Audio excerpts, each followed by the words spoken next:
Hi friends, welcome to my YouTube channel. दोस्तों, आज की सेशन में हम रॉबर्ट टी कियोसाकी जी द्वारा लिखित पुस्तक रिच डैड बिजनेस स्कूल लेकर उपस्थित हुई हूँ। दोस्तों, ये वीडियो इस पुस्तक का पार्ट 2 है। यदि आपने इसका पार्ट 1 नहीं देखा है तो चैनल के प्लेलिस्ट में जाके उसको अवश्य देखें। दोस्तों, वीडियो स्टार्ट करने से पहले आप सबसे एक छोटी सी रिक्वेस्ट है कि यदि आप चैनल पे पहली बार आए हैं तो चैनल को सब्सक्राइब कीजिए और बेल आइकन को प्रेस कीजिए। साथ ही यदि वीडियो पसंद आए तो इसे लाइक, शेयर और कमेंट कीजिए। तो चलिए स्टार्ट करते हैं। अध्याय 2, अमीर बनने के बहुत से तरीके हैं। क्या आप मुझे अमीर बना सकते हैं? मैंने अपने टीचर से पूछा। नहीं, मेरे बायोलॉजी के टीचर ने जवाब दिया। मेरा काम है ग्रेजुएट बनने में तुम्हारी मदद करना ताकि तुम्हें अच्छी नौकरी मिल सके। परंतु अगर मैं नौकरी न करना चाहूँ, अगर मैं अमीर बनना चाहूँ? मैंने पूछा। तुम अमीर क्यों बनना चाहते हो? टीचर ने पूछा। क्योंकि मैं स्वतंत्र होना चाहता हूँ। मैं जो करना चाहता हूँ उसे करने के लिए मैं पर्याप्त धन और समय चाहता हूँ। मैं अपनी सारी जिंदगी किसी का कर्मचारी नहीं बनना चाहता। मैं यह नहीं चाहता कि मेरे जीवन के सपने मेरी तनख्वाह के आकार के हिसाब से तय हो। यह बकवास है। तुम आलसी अमीरों के जीवन के सपने देख रहे हो। अगर तुम्हारे अच्छे नंबर नहीं आएंगे और तुम्हें अच्छी तनख्वाह वाली नौकरी नहीं मिलेगी तो तुम अमीर नहीं बन सकते, टीचर ने कहा। अब अपने मेढक के पास जाओ। अपनी दूसरी पुस्तकों और शैक्षिक कार्यक्रमों में मैंने अक्सर 3 तरह की शिक्षाओं का उल्लेख किया है जो जीवन में वित्तीय रूप से सफल होने के लिए आवश्यक है। स्कॉलस्टिक या अकादमिक तथा प्रोफेशनल और फाइनेंशियल शिक्षा। स्कॉलस्टिक या अकादमिक शिक्षा, यह शिक्षा हमें पढ़ना, लिखना और गणित करना सिखाती है। यह बहुत ही महत्वपूर्ण शिक्षा है, खासकर आज की दुनिया में। व्यक्तिगत रूप से मैं इस शिक्षा में बहुत योग्य साबित नहीं हुआ। मैं अपने अधिकांश जीवन में शीर्ष स्टूडेंट रहा क्योंकि मेरी उन बातों में रुचि नहीं थी जो पढ़ाई जाती थी। मैं बहुत धीमे पढ़ता हूँ और मैं अच्छा नहीं लिखता हूँ। हालांकि पढ़ने की मेरी गति कम है, परंतु मैं बहुत अधिक पढ़ता हूँ। बस पढ़ने की मेरी गति कम है और मुझे अक्सर एक पुस्तक को 2 या 3 बार पढ़ना पड़ता है, तब जाकर मैं उसे समझ पाता हूँ। मैं एक खराब लेखक भी हूँ, हालांकि मैं फिर भी लिखे जाता हूँ। विषय से हटकर मैं यह बता दूं कि हालांकि मैं एक खराब लेखक हूं, परंतु सौभाग्य से मेरी 6 पुस्तकें the New York times, the wall street journal और बिजनेस वीक की बेस्ट सेलर लिस्ट में आ चुकी है। जैसा मैंने रिच डैड पुअर डैड में बताया है, मैं बेस्ट राइटिंग सबसे अच्छा लिखने वाला लेखक नहीं हूँ। मैं एक बेस्ट सेलिंग लेखक हूँ। इस क्षेत्र में मेरे अमीर डैडी की सेल्स ट्रेनिंग काम आई, हालांकि यह स्कूल में काम नहीं आई जहां नंबर दिए जाते थे। प्रोफेशनल शिक्षा, यह शिक्षा आपको सिखाती है कि पैसे के लिए किस तरह काम किया जाए। मेरी जवानी के दिनों में बुद्धिमान बच्चे डॉक्टर, वकील और अकाउंटेंट बनते थे। कई प्रोफेशनल स्कूल लोगों को medical assistant, plumber, builder, electrician और ऑटोमोबाइल मैकेनिक बनना सिखाते हैं। अगर आप अपनी फ़ोन बुक के पीले पृष्ठों में शिक्षा या स्कूल के कॉलम में देखेंगे तो आप पाएंगे कि यह पन्ने ऐसे स्कूलों से भरे पड़े हैं जो लोगों को ऐसे प्रोफेशन सिखाते हैं जिनसे उन्हें रोजगार पाने के अधिक अवसर उपलब्ध हो। व्यक्तिगत रूप से चूंकि मैंने शिक्षा के पहले स्तर यानी अकादमिक शिक्षा में अच्छा प्रदर्शन नहीं किया था, इसलिए मुझे डॉक्टर, वकील या अकाउंटेंट बनने के लिए प्रोत्साहित नहीं किया गया। इसके बजाय मैं न्यूयॉर्क के एक स्कूल में गया जहां मैं शिप ऑफिसर बन गया। मैं शिप बेचा करता था, जैसे स्टैंडर्ड्स ऑयल के टैंकर्स और द लव वो टेलीविज़न कार्यक्रम में दिखाए जाने वाले जहाज़ों की तरह के पैसेंजर लाइनर्स। ग्रेजुएशन के बाद चूंकि वियतनाम युद्ध चल रहा था, इसलिए शिपिंग उद्योग में नौकरी करने के बजाय मैं फ्लोरिडा के पेंसाकोला में चला गया, जहां मैंने यूएस नेवी फ्लाइट स्कूल में अध्ययन किया। मैं एक पायलट बन गया और मैंने वियतनाम में मेरीन कॉर्प्स की तरफ से उड़ानें भरी। मेरे दोनों डैडियों का कहना था कि देश की रक्षा करना एक पुत्र का कर्तव्य है, इसलिए मेरे भाई और मैंने वियतनाम जाने के लिए अपने नाम स्वेच्छा से दे दिए। जब मैं 23 साल का हुआ तो मेरे पास 2 प्रोफेशन थे, एक शिप ऑफिसर का और दूसरा पायलट का, परंतु मैंने पैसे कमाने के लिए दरअसल इनमें से किसी का भी इस्तेमाल नहीं किया।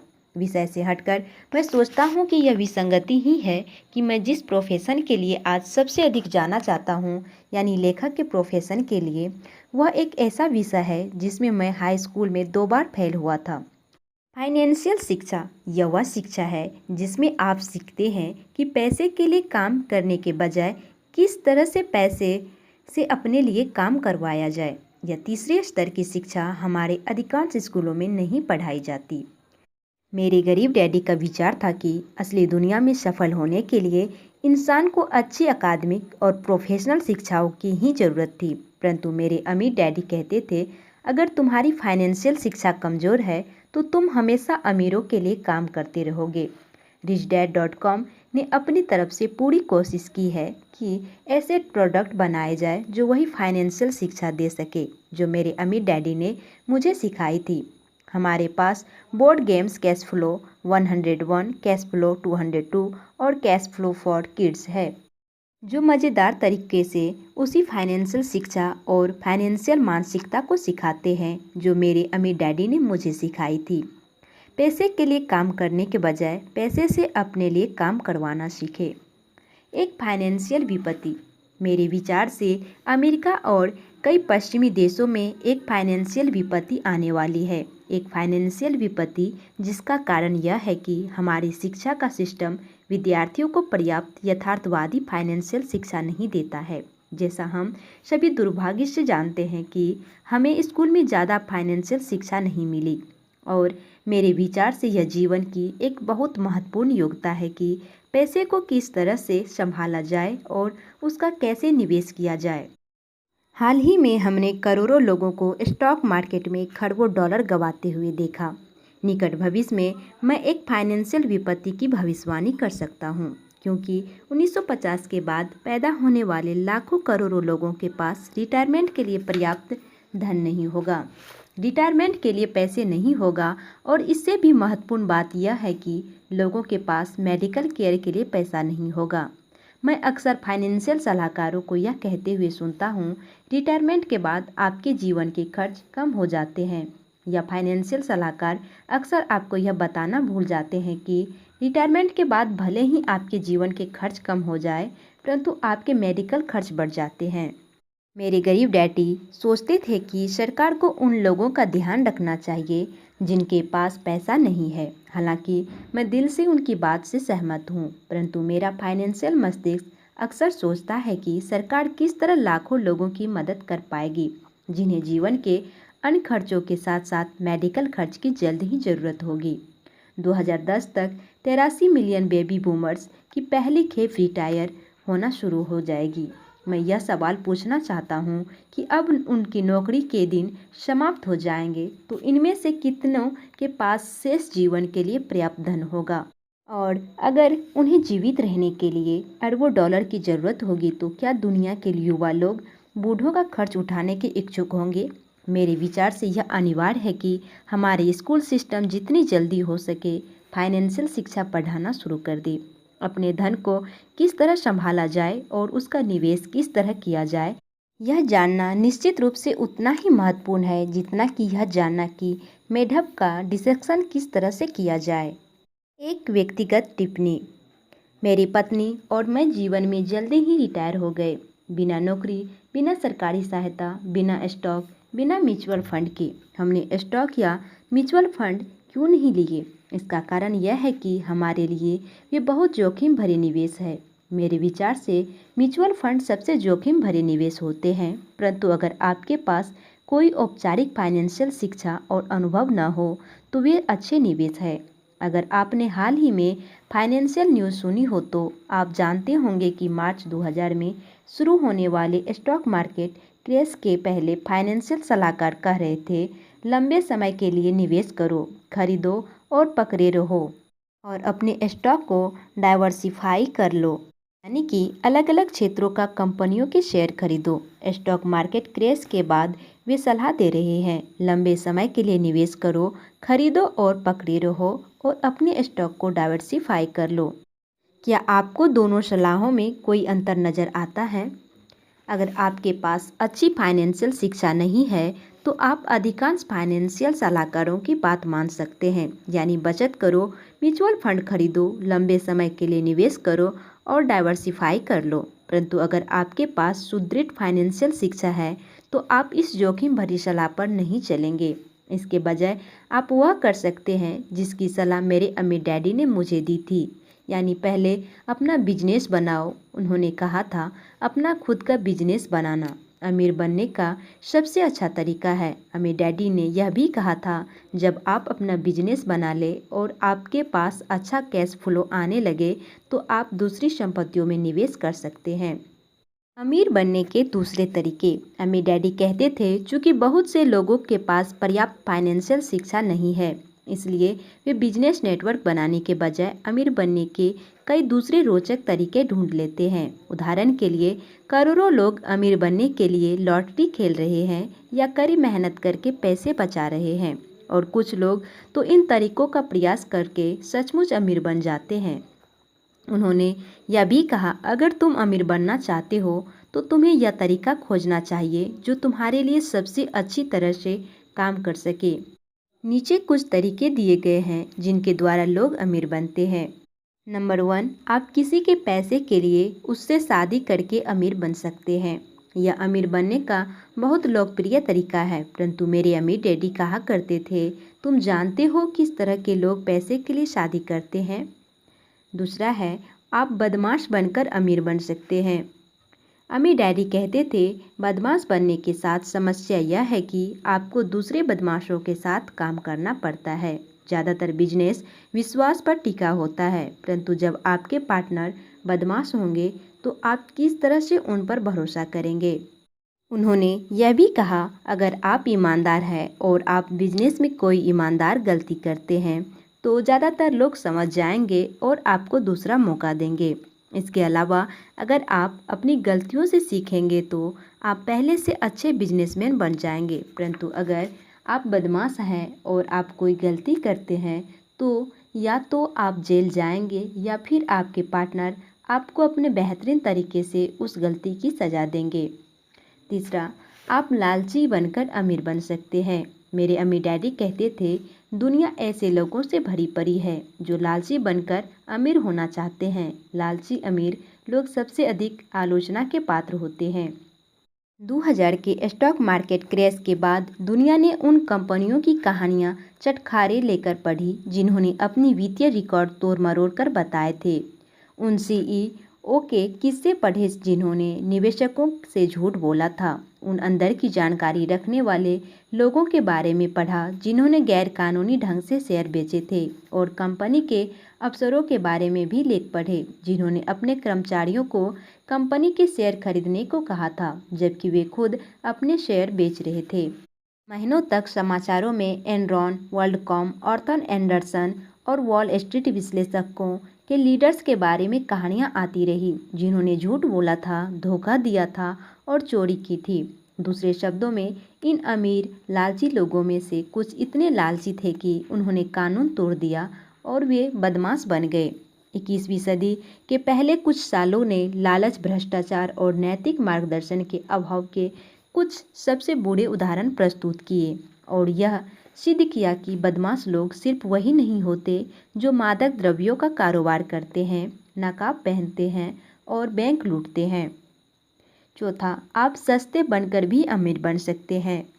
अम्मी डैडी कहते थे सस्ते बनकर अमीर बनने की कोशिश करना सबसे लोकप्रिय तरीका है। इसे आगे स्पष्ट करते हुए उन्होंने कहा जो लोग सस्ते बनकर अमीर बनने की कोशिश करते हैं वे अक्सर अपनी आमदनी से कम खर्च में गुजारा करने की कोशिश करते हैं बजाय इसके कि वे अपनी आमदनी बढ़ाने के तरीके खोजें। उन्होंने यह भी कहा सस्ते बनकर अमीर बनने के साथ समस्या यह है कि अंत में आप सस्ते ही बने रहते हैं। हम सब ने उन लोगों की कहानियां सुनी है जिन्होंने पूरी जिंदगी पैसा इकट्ठा करने में, पाई पाई बचाने में, सेल में सामान खरीदने में गुजार दी है, सिर्फ इसलिए ताकि उनके पास बहुत सारा पैसा इकट्ठा हो जाए। परंतु हालांकि उनके पास काफ़ी पैसा होता है, फिर भी वे सचमुच गरीब आदमी की तरह ही गरीबी में रहते हैं। मेरे अम्मी डैडी को इस बात में बहुत कम समझदारी दिखी कि काफ़ी पैसा पास में होने के बावजूद कोई आदमी गरीबों की तरह रहे। अम्मी डैडी का एक मित्र था जो जीवन भर सस्ती जिंदगी जिया। उसने धीरे धीरे पैसा जोड़ भी लिया क्योंकि उसने न्यूनतम आवश्यकताओं के अलावा किसी चीज़ पर खर्च नहीं किया। दुखद बात यह थी कि उसके 3 बच्चे जब बड़े हुए तो वे विरासत में धन हासिल करने के लिए ललायत थे और उसके मरने का रास्ता देख रहे थे। उसकी मौत के बाद उसके तीनों बच्चों ने जिंदगी भर सस्ते बने रहने की भरपाई की और उसके पूरे पैसे को 3 साल से कम समय में उड़ा डाला। सारा पैसा खत्म हो गया और उसके बच्चे आज उतने ही गरीब हैं जितने कि उनके डैडी थे। हालांकि उनके पास कभी बहुत पैसा था। मेरे अम्मी डैडी के हिसाब से जो लोग पैसा इकट्ठा करने के बावजूद गरीबों की तरह रहते हैं वे पैसा की पूजा करते हैं और पैसे को अपना मालिक बना लेते हैं बजाय इसके कि वे पैसे के मालिक बनना सीखें। 5वां, आप कड़ी मेहनत से अमीर बन सकते हैं। अम्मी डैडी के अनुसार कड़ी मेहनत से अमीर बनने के साथ दिक्कत यह है कि कड़ी मेहनत करने वाले लोगों को अक्सर अपने धन और जीवन का आनंद लेने में मुश्किल आती है। दूसरे शब्दों में वे सिर्फ कड़ी मेहनत ही कर सकते हैं, वे यह नहीं जान पाते कि जिंदगी का आनंद कैसे लिया जाता है। बुरी आमदनी के लिए कड़ी मेहनत। अम्मी डैडी ने अपने पुत्र और मुझे यह भी सिखाया कि कई लोग गलत तरह की आमदनी के लिए कड़ी मेहनत करते हैं। उन्होंने कहा, जो लोग धन के लिए शारीरिक रूप से कड़ी मेहनत करते हैं वे अक्सर गलत तरह की आमदनी के लिए कड़ी मेहनत कर रहे हैं, क्योंकि कड़ी मेहनत से हासिल होने वाली आमदनी पर सबसे ज़्यादा टैक्स लगता है। जो लोग गलत तरह की आमदनी के लिए काम करते हैं वे अक्सर ज़्यादा से ज़्यादा मेहनत करते हैं ताकि उन पर ज़्यादा से ज़्यादा टैक्स लग सके। मेरे अम्मी डैडी के हिसाब से यह फाइनेंशियल समझदारी नहीं थी कि ऐसी आमदनी के लिए ज़्यादा से ज़्यादा मेहनत की जाए जिस पर ज़्यादा से ज़्यादा टैक्स लगे। अधिकांश नौकरी पेशा लोग सबसे ऊंची दर पर टैक्स देते हैं। इसके अलावा जिन लोगों को सबसे कम मिलता है वे अक्सर सबसे ज़्यादा प्रतिशत टैक्स देते हैं। बचपन में ही मेरे अम्मी डैडी ने मुझे सिखा दिया था कि आमदनी एक ही तरह की नहीं होती। उन्होंने कहा, आमदनी 2 तरह की होती है, अच्छी आमदनी और बुरी आमदनी। इस पुस्तक में आप यह जानेंगे कि किस तरह की आमदनी के लिए कड़ी मेहनत की जाए ताकि आप ज़्यादा से ज़्यादा कमाएं परंतु उस पर कम से कम टैक्स दें। अम्मी डैडी ने अपने पुत्र और मुझे यह भी बताया कि कई लोग ज़िंदगी भर कड़ी मेहनत करते हैं परंतु अंत में उनके पास कड़ी मेहनत के बदले में दिखाने के लिए कुछ नहीं होता। इस पुस्तक में आप यह जानेंगे कि आप किस तरह कुछ साल तक कड़ी मेहनत करें परंतु अंततः आपके पास चुनने के लिए यह विकल्प हो कि अब आप कभी पैसे के लिए काम नहीं करेंगे। 6, आप अत्यधिक स्मार्ट, प्रतिभाशाली, आकर्षक या गुणी होकर अमीर बन सकते हैं। टाइगर वुड्स अत्यंत प्रभावशाली गोल्फर के एक उदाहरण है। एक गोल्फर जिन्होंने अपनी प्रतिभा को विकसित करने में कई साल लगाए परंतु प्रतिभाशाली, स्मार्ट या गुणी होना अमीर बनने की गारंटी नहीं है। अम्मी डैडी कहते हैं, दुनिया ऐसे प्रतिभाशाली लोगों से भरी पड़ी है जो कभी अमीर नहीं बन पाते। हॉलीवुड में ही देख लो, वहाँ पर आपको कई सुंदर, आकर्षक और प्रतिभाशाली एक्टर मिलेंगे जिनकी आमदनी ज़्यादातर लोगों से कम है।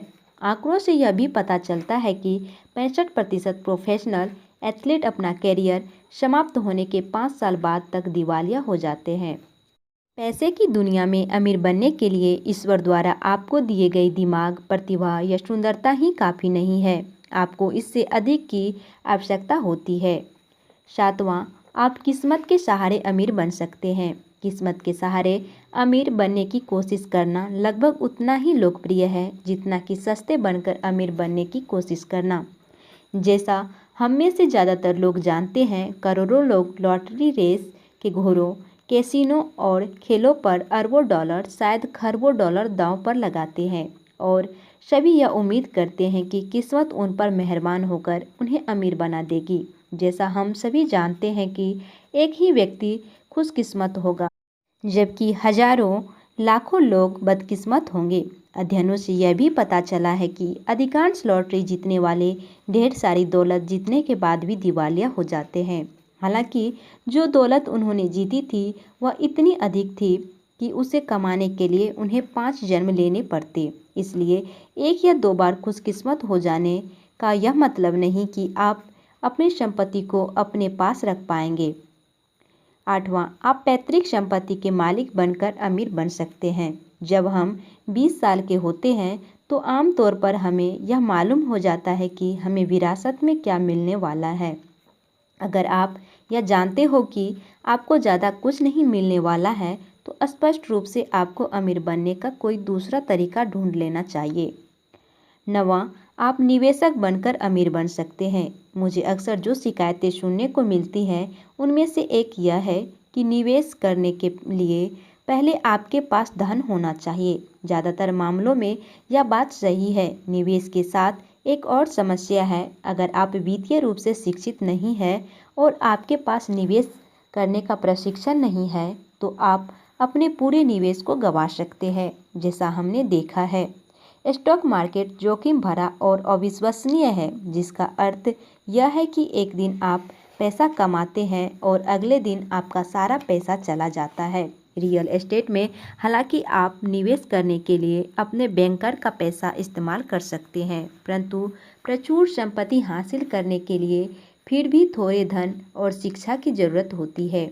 इस पुस्तक में आप यह पाएंगे कि किस तरह निवेश करने के लिए पैसा हासिल किया जाए, परंतु इससे भी महत्वपूर्ण बात यह सीखेंगे कि किस तरह अपने पैसे का जोखिम उठाने से पहले निवेशक बना जाए। 10वां, आप बिजनेस बनाकर अमीर बन सकते हैं। बिजनेस बनाना वह तरीका है जिसके द्वारा ज़्यादातर अमीर लोग बहुत अमीर बने हैं। बिल गेट्स ने माइक्रोसॉफ्ट बनाया। माइकल डेल ने अपने डॉर्मिटरी रूप में डेल कंप्यूटर्स की स्थापना की। जीरो से बिजनेस बनाने के साथ समस्या यह है कि यह अमीर बनने के सभी तरीकों में सबसे जोखिम भरा है। फ्रेंचाइजी खरीदना, जो कम जोखिम भरा है, बहुत महंगा हो सकता है। जाने माने फ्रेंचाइजी खरीदने की कीमत $1 लाख से $15 लाख के बीच हो सकती है और इसमें सिर्फ फ्रेंचाइजी के अधिकार ही शामिल हैं। शुरुआती फीस के बाद ट्रेनिंग, एडवर्टाइजिंग और समर्थन के लिए आपको हर महीने कंपनी हेडक्वार्टर को भुगतान करना होगा। इसके अलावा यह समर्थन भी इस बात की कोई गारंटी नहीं देता कि आप प्रचुर संपत्ति कमा ही लेंगे। कई बार आदमी को अपने फ्रेंचाइजर या कंपनी हेडक्वार्टर को भुगतान करना ही होता है, भले ही उसका व्यक्तिगत फ्रेंचाइजी घाटे में चल रहा हो। हालांकि फ्रेंचाइजी खरीदना जीरो से अपना खुद का बिजनेस शुरू करने से कम जोखिम भरा है, परंतु आंकड़े बताते हैं कि 1/3 फ्रेंचाइजी अंततः दिवालिया हो जाते हैं। बड़े बिजनेस मालिकों और छोटे बिजनेस मालिकों के बीच अंतर। अमीर बनने के 11वें तरीके पर आगे बढ़ने से पहले मैं यह बताना चाहता हूँ कि छोटे बिजनेस मालिक और बड़े बिजनेस मालिक में क्या अंतर होता है। अंतर यह होता है कि बड़े बिजनेस मालिक नेटवर्क बनाते हैं। दुनिया छोटे बिजनेस मालिकों से भरी पड़ी है जो रेस्तरां बनाते हैं।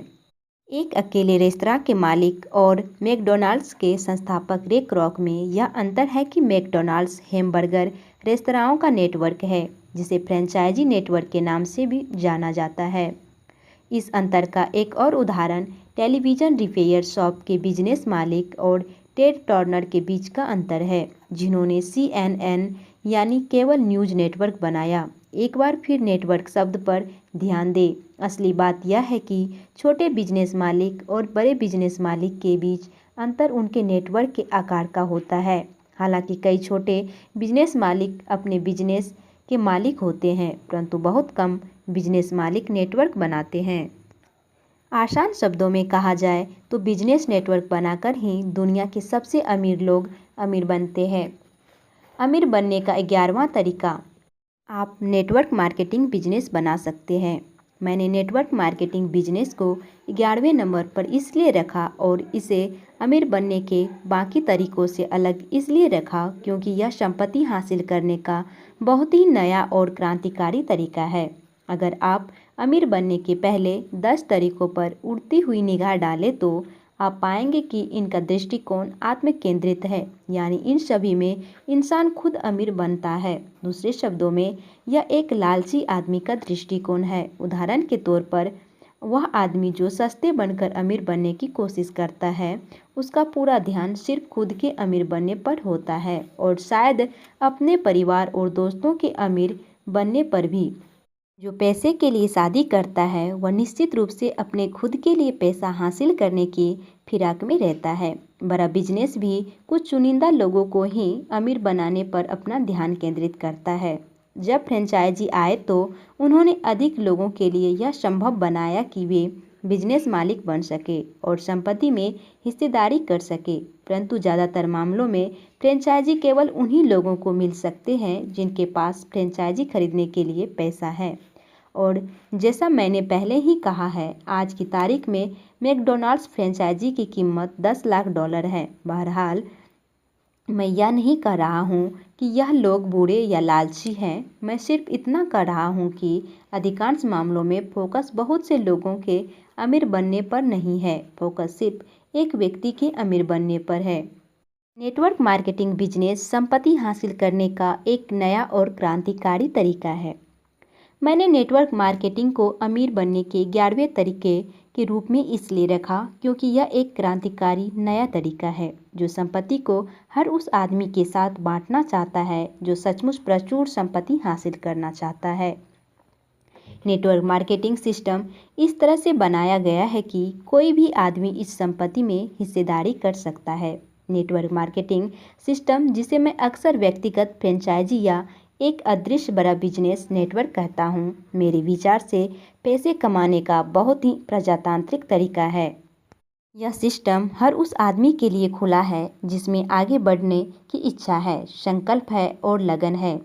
यह सिस्टम इस बात की सचमुच परवाह नहीं करता कि आप किस कॉलेज में पढ़े हैं या आप कॉलेज में पढ़े भी हैं या नहीं, या आप आज कितना धन कमा रहे हैं, आपकी जाति या लिंग क्या है, आप कितने आकर्षक हैं, आपके माता पिता क्या है, या आप कितने लोकप्रिय हैं।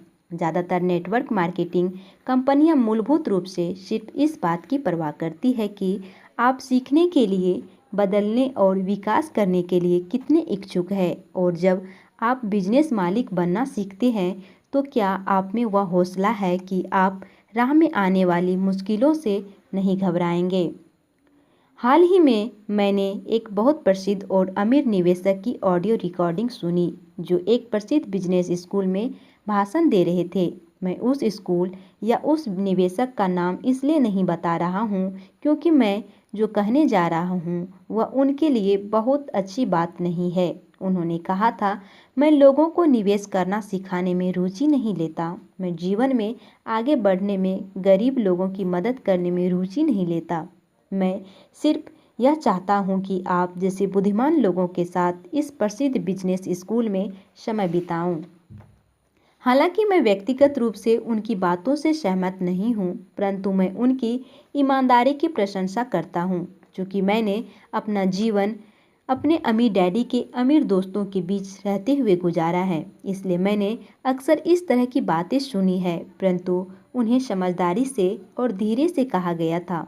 वे लोग सार्वजनिक चैरिटी कार्यक्रमों में जाते थे और लोकप्रिय परोपकारी कार्यों में दान भी देते थे, परंतु उनमें से कई ऐसा सिर्फ इसलिए करते थे ताकि उन्हें सामाजिक सराहना और सम्मान मिले। उनकी निजी बातों में मैंने अक्सर उनके असली विचार सुने हैं और वे विचार उस प्रसिद्ध निवेशक के उस प्रसिद्ध बिजनेस स्कूल में बोले गए विचारों की तरह ही थे। स्पष्ट रूप से सभी अमीर लोगों का यही नज़रिया नहीं होता, परंतु मुझे लगातार हैरानी होती है कि कितने सारे अमीर और सफल लोग सिर्फ इसलिए अमीर और सफल हैं क्योंकि वे लालची हैं और उन्हें कम खुशकिस्मत लोगों की मदद करने में जरा भी रुचि नहीं है। एक बार फिर मैं यह कहना चाहूँगा कि सभी अमीर लोगों का यह नज़रिया नहीं होता, परंतु मैं जानता हूँ ऐसे अमीर लोग काफ़ी संख्या में हैं। वह मूलभूत कारण जिसकी वजह से मैं नेटवर्क मार्केटिंग उद्योग का समर्थन करता हूँ यह है कि इसका सिस्टम दौलत हासिल करने के पुराने सिस्टम से अधिक न्यायपूर्ण है। हेनरी फोर्ड, जो दुनिया के महानतम बिजनेसमैनों में से एक थे, अपनी फोर्ड मोटर कंपनी के मशीन सूत्रवाक्य को पूरा करके अमीर बने। फोर्ड का मिशन सूत्रवाक्य था, कारों को प्रजातांत्रिक कर दो। यह सूत्रवाक्य इसलिए क्रांतिकारी था क्योंकि सदी की शुरुआत में कारें सिर्फ अमीरों के लिए उपलब्ध थी। हेनरी फोर्ड का विचार कारों को हर आदमी की पहुंच में लाना था और यही कारों के प्रजातांत्रिक कर दो का अर्थ था। रोचक बात यह है कि हेनरी फोर्ड एडिसन के कर्मचारी थे और अपने खाली समय में उन्होंने अपनी पहली कार बनाई। 1903 में फोर्ड मोटर्स कंपनी का जन्म हुआ। उत्पादन लागत में कटौती करके असेंबली लाइन को अपनाकर और सस्ती औसत कारों का बड़े पैमानों पर उत्पादन करके फोर्ड दुनिया के सबसे बड़े कार उत्पादक बन गए। न सिर्फ उन्होंने अपनी कार को सस्ता बनाया बल्कि उन्होंने उद्योगों में सबसे ऊंचे वेतन भी दिए। साथ ही उन्होंने अपने कर्मचारियों को लाभ में हिस्सा देने की योजना भी बनाई और हर साल 3 करोड़ डॉलर से अधिक उनमें बांट दिए और 20वीं सदी की शुरुआती दशक में 3 करोड़ डॉलर का मूल्य बहुत ज़्यादा हुआ करता था। दूसरे शब्दों में हेनरी फोर्ड एक ऐसे आदमी थे जो इसलिए अमीर बने क्योंकि वे न सिर्फ अपने ग्राहकों की परवाह करते थे बल्कि वे अपने कर्मचारियों की भी परवाह करते थे। वे लालची व्यक्ति होने के बजाय एक उदार व्यक्ति थे। तथाकथित बौद्धिक समाज ने हेनरी फोर्ड की आलोचना की और उन पर व्यक्तिगत आक्षेप भी लगाए। हेनरी फोर्ड बहुत शिक्षित नहीं थे और थॉमस एडिसन की तरह उनका अक्सर इसलिए मजाक उड़ाया जाता था क्योंकि उनके पास औपचारिक शिक्षा नहीं थी। हेनरी फोर्ड के बारे में मेरी फेवरेट कहानियों में से एक वह है जब उनसे तथाकथित बुद्धिमान व्यक्तियों के सामने एक टेस्ट में भाग लेने का आग्रह किया गया। स्मार्ट लोगों का एक समूह मौखिक टेस्ट लेने के लिए आया। वे यह साबित कराना चाहते थे कि फोर्ड अज्ञानी थे।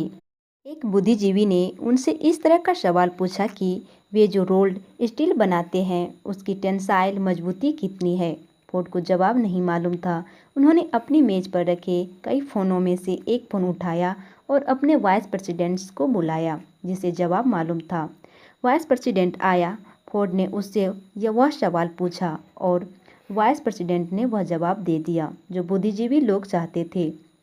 अगले स्मार्ट व्यक्ति ने एक और सवाल पूछा। एक बार फिर फोर्ड को जवाब नहीं मालूम था, इसलिए उन्होंने फ़ोन करके स्टाफ के अपने एक आदमी को बुलाया जिसे जवाब मालूम था।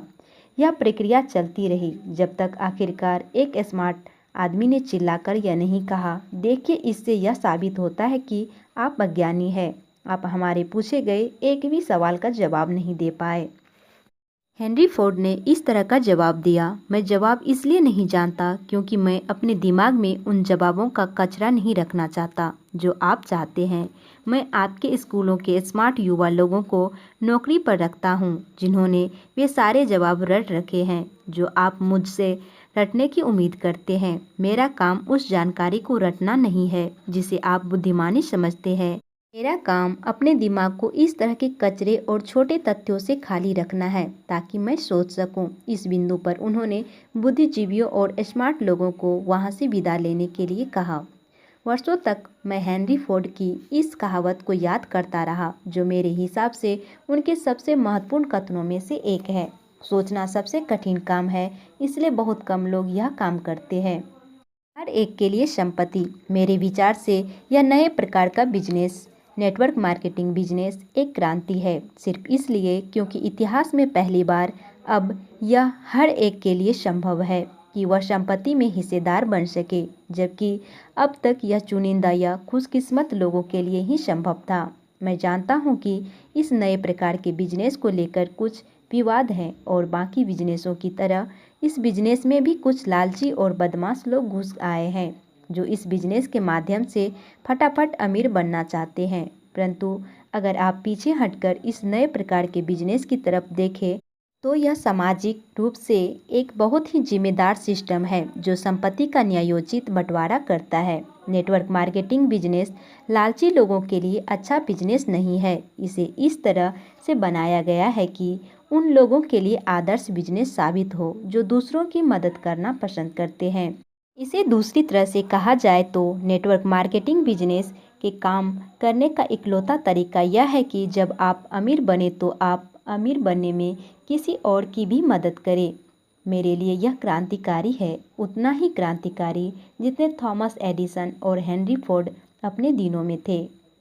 अध्याय समाप्त करने से पहले मैं यह बता दूं कि मेरे विचार से ज़्यादातर लोग उदार होते हैं। मैं लालच की निंदा नहीं करता, क्योंकि थोड़ा बहुत लालच और व्यक्तिगत आत्मरुचि हमेशा स्वस्थ होते हैं। परंतु जब लालच या व्यक्तिगत लाभ सीमा से बहुत अधिक बढ़ जाता है, तब हम में से ज़्यादातर लोग विरोध करते हैं या नफरत में अपना सिर हिलाते हैं। क्योंकि ज़्यादातर लोग उदार हैं और अपने साथी इंसानों की मदद करना चाहते हैं, इसलिए नेटवर्क मार्केटिंग बिजनेस सिस्टम का यह नया प्रकार अधिक लोगों को यह शक्ति देता है कि वे दूसरों की मदद कर सके। हालांकि यह नए प्रकार का बिजनेस सिस्टम हर एक के लिए नहीं है, परंतु अगर आप ऐसे व्यक्ति हैं जो आर्थिक लक्ष्यों और सपनों तक पहुंचने में ज़्यादा से ज़्यादा लोगों की सचमुच मदद करना चाहते हैं, तो नेटवर्क मार्केटिंग बिजनेस को टटोलकर देखने में आप अपने समय का सदुपयोग ही करेंगे। संक्षेप में, आज व्यक्ति के पास अमीर बनने के कई तरीके हैं। अमीर बनने का सबसे अच्छा तरीका वह है जो आपके लिए सबसे अच्छी तरह से काम कर सके। अगर आप ऐसे व्यक्ति हैं जो दूसरों की मदद करना पसंद करते हैं, तो मेरा विश्वास है कि यह नए प्रकार का बिजनेस सिस्टम नेटवर्क मार्केटिंग आपके लिए है। इसलिए मैंने इस पुस्तक का शीर्षक बिजनेस स्कूल उन लोगों के लिए जो दूसरों की मदद करते हैं रखा है। अगर आप दूसरों की मदद करने में ज़रा भी रुचि नहीं रखते हैं, तो आपके पास कम से कम 10 तरीके और हैं जिनमें से आप अपना विकल्प चुन सकते हैं। आगामी अध्यायों में मैं उन मूलभूत लाभों के बारे में चर्चा करूंगा जो मैंने अधिकांश नेटवर्क मार्केटिंग कंपनियों में पाया है। मेरे हिसाब से आपको इन मूलभूत फायदों पर विचार कर लेना चाहिए और इसके बाद ही यह फैसला करना चाहिए कि आप इस उद्योग का हिस्सा बनना चाहते हैं या नहीं।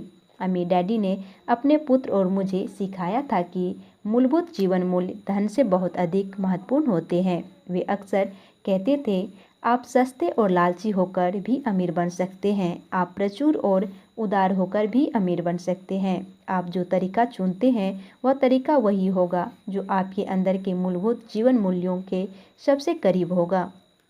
Thanks for watching this video. Have a nice day.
धन्यवाद। आपका दिन शुभ हो।